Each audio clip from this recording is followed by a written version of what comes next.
Hello everyone, I am Bhavna Sharma, Assistant Professor, Department of Commerce, Gemtech Greater Noida. In entrepreneurship development, today we are going to discuss organizational support for export promotion, incentives for exports, and import substitution. First, we'll discuss organizational support which are being provided for export promotion. Now, there are many institutions which are being established by government to promote exports, and these institutions they help the exporters to find out new markets for their products. They also give financial assistance, guidance to the exporters. Now, some of these prominent institutions are first is Export Promotion Council and Commodity Board. And now they are the key institution in the institutional framework which is established in India for export promotion. Now these are established for servicing export effort for specific products and for industrial sectors. There are around 20 export promotion council and 7 commodity boards. Now they are being given with the task of promoting export of specific products from India. Export Promotion Council, they work to coordinate the operation of traders, producers, exporters in the export promotion, and they conduct propaganda through exhibitions, showrooms, and other media for the export promotion of various products like cashew nuts, chemicals, engineering goods, cotton textiles, etc. Now, next one is ECGC, which is Export Credit and Guarantee Corporation. Now, ECGC was established in 1964 to promote India's exports by offering export credit, insurance, and guarantee. Now, the corporation, it ensures the exporters' credit risk and guarantees payment to them. They provide guarantee to the financing banks so that they may offer the credit facilities to the exporters to expand their operations. Next is EXIM, Export Import Bank of India. Now, this was established in 1982. They coordinate the working of institutions engaged in financing of export and import. They provide credit for medium and long term, where exporters have to offer sale on deferred credit basis. They finance export of consultancy and related services. They grant loans to commercial banks to enable them to give credit to exporters. They also provide pre-shipment credit to the exporters for period beyond 6 months. They assist in setting up joint ventures in other countries and promotion of export-oriented industries in India. They also provide loan to foreign companies to enable them to buy goods from India. And they undertake export market studies and publishes important data for the exporters. Next is RBI, Reserve Bank of India. It is the apex institution which controls the banking system in India. RBI undertakes purchase and sale of foreign exchange. It performs function of exchange control to regulate the export trade.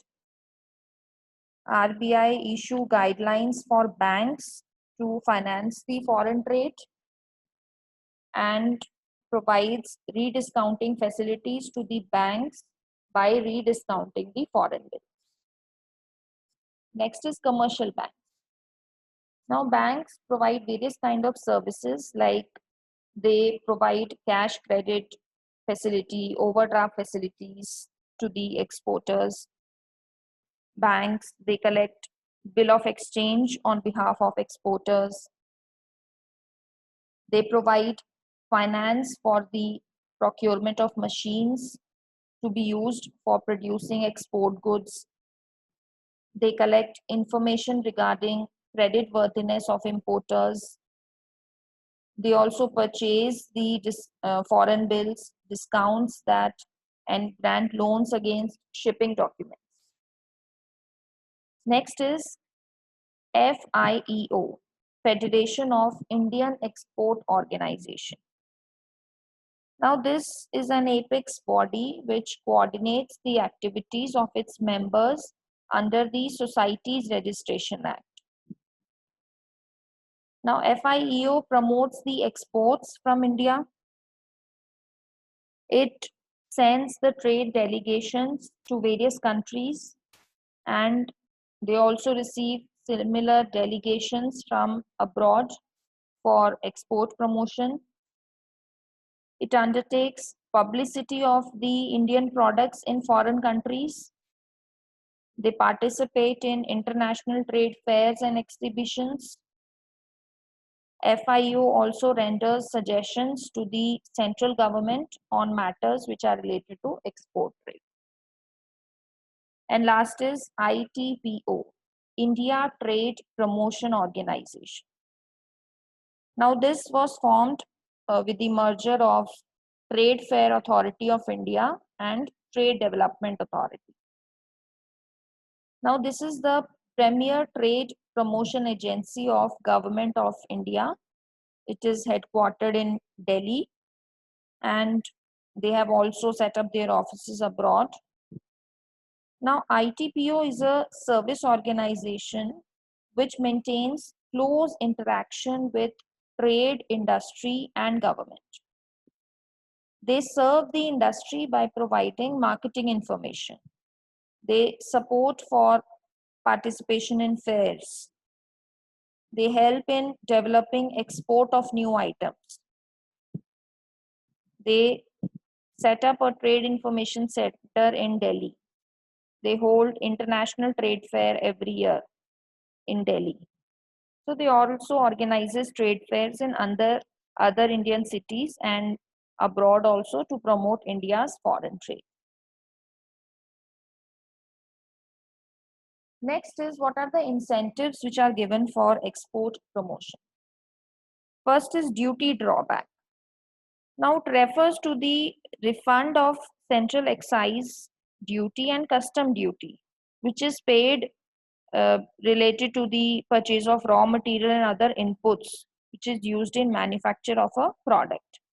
So custom and excise duties, which is paid on raw materials or components or spares, are refunded to the exporters. Next is duty-free replenishment certificate. Now this facility is given to importers for duty-free import of inputs used in the manufacture of goods for their replenishment. So exporter is exempt from the payment of basic custom duty, surcharge, any additional custom duty. Next is duty entitlement passbook. Now exporter is eligible to claim import duty credit as a specified percentage of free on board value of exports made in freely convertible currency. Exporter can use this credit facility to pay for import duty on import of inputs. Next is special import license. Certain specified categories of exporters, they have been granted the facility of special import license. Now this license enables an exporter to import specified items to be used in manufacture of items which is meant for export. Next is green card. A green card is issued to an exporter to reduce the transaction cost. So it would enable the eligible exporter to avail various facilities like automatic issue of import license, automatic custom clearance for exports, for imports also. Next is market development assistance. Ministry of Commerce, Government of India, they have introduced the scheme of market development assistance in 1963 to promote the exports. So they promote the marketing of Indian products in foreign markets. They provide grants in aid for eligible marketing activities to the eligible exporters. Now the grant is in the form of reimbursement of the expenditure which is incurred by the exporters to push up the exports. Now various components which is included in market development assistance are market research, commodity research, area survey, product promotion, commodity development, export publicity, dissemination of information, participation in trade fairs, exhibitions, trade delegation, establishment of offices in foreign countries, etc. And last one is tax relief. Now export sales, they are exempted for the local and central sales tax. Excise duty is also exempted on the goods for exports. The profits on the merchandise exports are also fully exempt from the income tax. So foreign exchange earnings from other heads, which is specified in EXIM policy, they also get income tax relief provided under Income Tax Act. So these were the certain incentives which are given for export. Our last topic is import substitution. After independence, government encouraged to set up new industries, and this required the import of capital equipments like plant, machinery. So there were various droughts that were happened in the several part of countries, and government had to import food grains and other goods. So this created adverse balance of payment situation. Now this made the government to pursue import substitution as one of the major objective of foreign trade policy. So many of the developing countries, they face the problem of adverse balance of payment. So to create favorable trade balance, one of the method is the import substitutions. Now import substitution, it helps in achieving self-reliance in the production of goods, in saving precious foreign exchange. So import substitution can be achieved in various ways, like the efforts should be made to contain the import of capital goods by producing them. Countries should develop their own technology to replace the imported technologies. Production of consumer goods should be increased, and demand for consumer goods should be met from the internal sources. Industrial Policy Resolution 1956, they encouraged setting up of capital goods industries, which led to increase in production of iron, steel, machinery, tools, diesel engines, etc. So India achieved self-sufficiency in many products, and we saved foreign exchange by import substitution.